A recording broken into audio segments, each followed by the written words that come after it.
Welcome to the AU680 Daily Maintenance on-the-Job Training Module. Here, we'll familiarize you with the essentials needed to perform daily maintenance on the 680. That means going through the ISC and analyzer maintenance routines.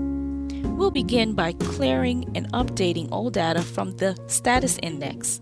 Then go to the analyzer maintenance to perform ISC and analyzer maintenance step by step. We'll check your reagent status from there and remove or replace expired or empty reagents. Finally, we'll requisition calibrations on reagents that need it and QC all reagents on board. After this module, there'll be a hands-on demonstration by your facilitator or trainer. Feel free to ask questions at that point. Now let's begin.